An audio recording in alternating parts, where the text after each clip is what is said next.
It was meant to rival Canary Wharf. Now the future of the Royal Docks redevelopment hangs in the balance. But now the developer behind a multi-billion-pound redevelopment of the Royal Docks in East London has been dropped. Chinese firm Advanced Business Parks had been given the contract to create a hub for more Chinese companies to come to London.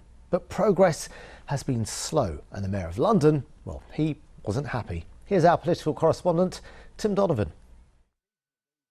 Across the Royal Albert Dock from London City Airport stands this development of offices.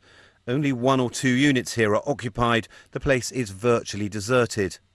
The name of the main street is a big clue. The developers are Chinese, and it was mainly Chinese money which funded it. Through a combination of COVID and cash problems, things haven't worked out well. It just feels really empty at the moment, and anyone could literally come here and, it feels a bit abandoned, I'd say. I'm disappointed. I am disappointed. I thought something was going to happen there because it's a great space, and I thought it was going to be used. It's good to have life around there and people using it. So, I'd love for something to happen here as soon as possible. I know obviously we had the pandemic, which I'm probably sure there's going to be still a lot of things, but they need to move on and sort of regenerate these areas that are just standing still, completely flat and nothing seems to be happening. Almost a decade ago in Beijing, it was Mayor Boris Johnson who struck the deal with Advanced Business Parks, or ABP, giving it the huge task to transform 35 acres of derelict public land.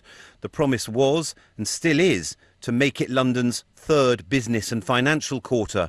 There's going to be 20,000 jobs in a part of the city that, was basically deserted for years and years and years. And that will be as many jobs when it's going as there were when the docks were in their pomp. There's been progress only on this first phase. No work's been done since 2019, and now the Mayor Sadiq Khan has removed ABP and taken back possession of the public land. I think he's done the right thing, absolutely the right thing. The ABP project was meant to be the jewel in the crown of the Royal Dock. It turned out to be anything but that. It's more like a ghost town.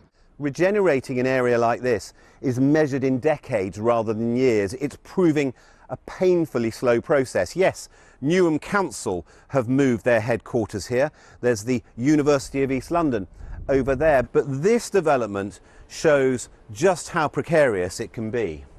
At the start of COVID, ABP's chief executive told us he was confident of weathering difficult times. I am very optimistic and I am very hopeful about our future. There's been no comment from him or his company on what's now happened. His search for tenants here will continue, but the Mayor is now looking for another development partner to take on and see through this huge project. Tim Donovan, BBC London.